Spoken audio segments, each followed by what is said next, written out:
नमस्कार, स्वागत है आप सभी का पन्नालाल फोर्ट के सेकंड एपिसोड में। इस एपिसोड में हम आपको पन्नालाल फोर्ट के बचे हुए एपिसोड के बारे में जानकारी देंगे, तो जानिए और देखते रहिए ये सेकंड एपिसोड।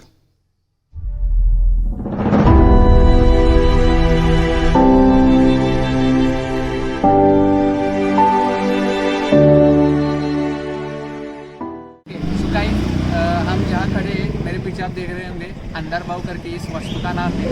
आपको इस वास्तु के बारे में थोड़े ब्रीफ में इंफॉर्मेशन देता हूँ।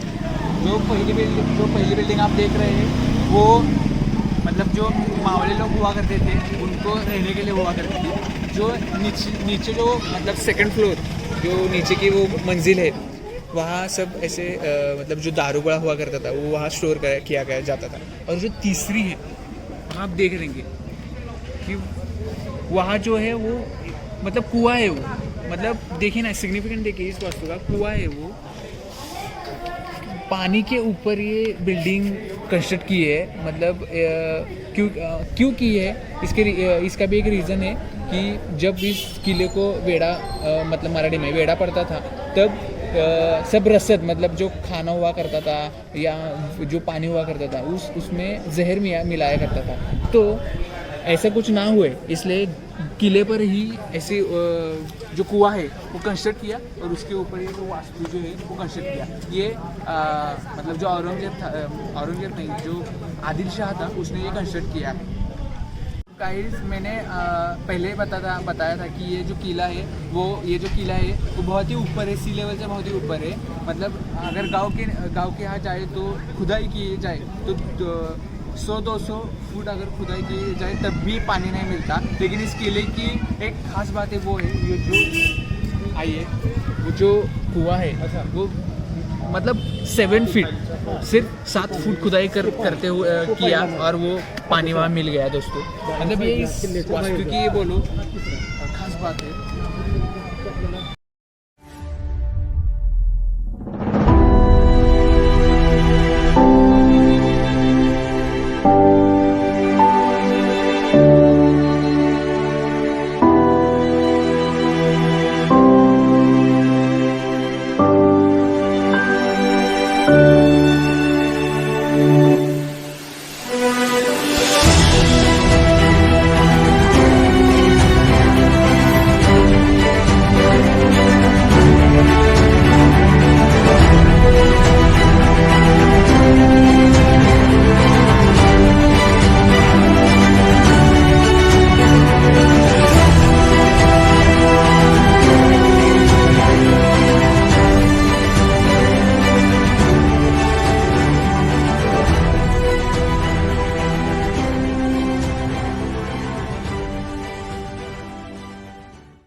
वास्तु के बारे में एक यहाँ पे कहानी है, वो मैं आपको बताऊंगा।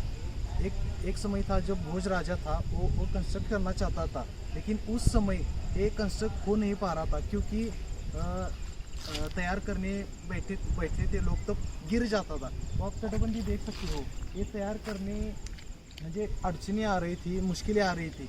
तब भोज राजा एक तांत्रिक के पास गए और उनसे पूछा कि ये क्यों नहीं बन रहा।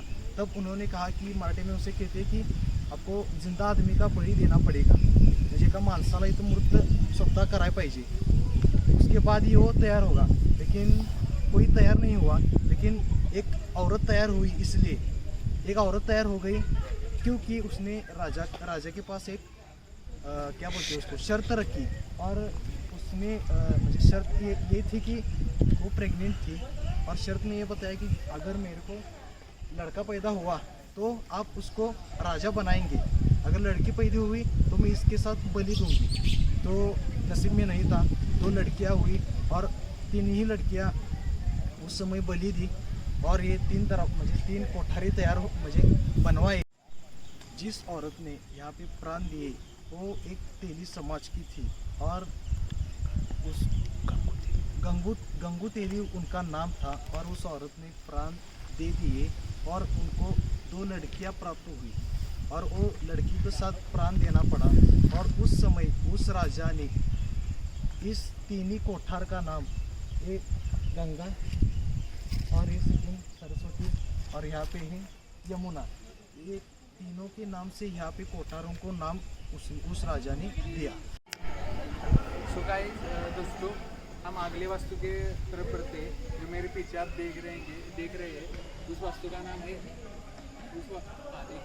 उस वास्तु का नाम है अंबर खाना, मतलब धान्य कोठार। मतलब जो गढ़ के जो मावले लोग थे और जो गांव के रहने वाले थे, उनके जो धान्य हुआ करते थे, मतलब जो खाने की चीज़ें हुआ करती थी, वो इस कोठार में, इस बड़े से कोठार में मतलब रखते थे। तो यहाँ से ये जो देख रहे हैं, यहाँ से जो मावले लोग थे जो इस वास्तु की देखभाल करते थे, वो धान्य की जो मराठी में वो जो पोती हुआ करते थे, वो यहाँ से लेके जाते थे और इस बड़े से कोठार में डालते थे। तो ये जो कोठार आप देख रहे हैं, इसकी अगर क्वांटिटी देखी जाए तो उस ज़माने की 25,000 खंडी, मतलब 5 लाख क्विंटल धान्य, मतलब रसद इस बड़े से कोठार में जमा किया जाते थे। ऐसे ही 2 कोठार जो वो बगल में ही है, जैसे कि वो इस कोठार, इस बड़े से कोठार का नाम है गंगा, वो उसके बगल में है सरस्वती और उसके बगल में है यमुना। तो मैं इस कोठार के अंदर की जो चीज़ें हैं उनके बारे में आपको बताना चाहूँगा। आप देख रहे हैं ऊपर देखिए, वो जो छोटे छोटे होल दिख रहे हैं, ऐसे करके आगे भी है। उस होल से जो धान्य जमा किया जाता था, वो यहाँ से, मतलब वहाँ से यहाँ नीचे डाला जाता था। ये यहाँ का बड़ा कोठार है, इस कोठार का नाम गंगा है। तो यहाँ ज्वारी बगल में है, जो उसमें बाजरी, और उसके बगल में वहाँ नाचनी, ये जो धान्य है, ये ग्रेन से यहाँ डाले जाते थे। तो वहाँ से ऊपर रहते, वहाँ से वो यहाँ डाले जाते थे। ये पूरा धान्य से मतलब भर जाता था, और मतलब जो ग्रेन से वो बाहर कैसे निकालेंगे, तो उसके लिए भी सिस्टम की थी। जैसे आप देखेंगे छोटी सी, मतलब एक विंडो करके है छोटी सी, ये इसलिए रखी थी कि जो इस कोठार में धान्य थे वो बाहर कैसे निकालेंगे। तो वो बाहर निकालने के लिए इस विंडो का इस्तेमाल किया जाता था। धान्य बाहर निकालने के लिए ये विंडो थी, मतलब वहाँ से वो विंडो को ओपन किया जाता था और वो धान्य आता था। तो आप पूछेंगे कि इस विंडो से कैसे आएगा, तो ये अभी कंस्ट्रक्ट हुआ है, इसलिए थोड़ा सा ऊपर है। ये पहले में ऐसा स्लोप जैसा था, मतलब ऐसा स्लोप था, तो मतलब वो नीचे ही आता था और इस खिड़की से निकाला जाता था। तो आप देखेंगे ये दीवार भी बहुत बड़ी है, इसलिए आप यहाँ आएंगे तो आपको ऐसा चिल फील होगा, क्योंकि मतलब ऐसे धान्य कोठार, इसलिए इसका नाम है। धान्य एकदम बिल्कुल ही सही तरीके से यहाँ रखा दिया जाता था। तो ये एक धान्य कोठार है, ऐसी ही 2 है, उसका नाम सरस्वती और यमुना है, और ये बड़ी है इसलिए इसका नाम गंगा है।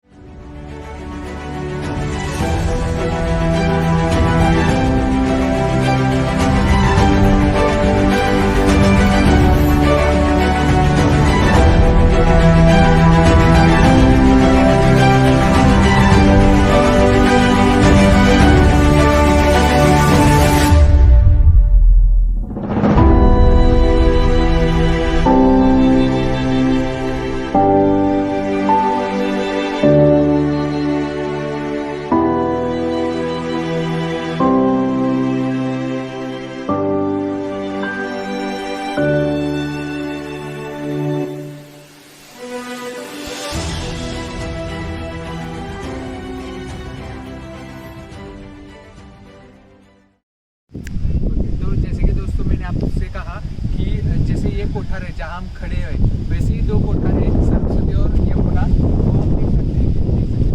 ये और मैंने आपसे कहा कि जो धान्य डाला जाता था वो कहाँ से डाला जाता था, तो आपको मैं दिखाता हूँ। ये देख रहे होंगे आप, ये यहाँ से धान्य जो मावली और जो इस वास्तु का संभालते थे,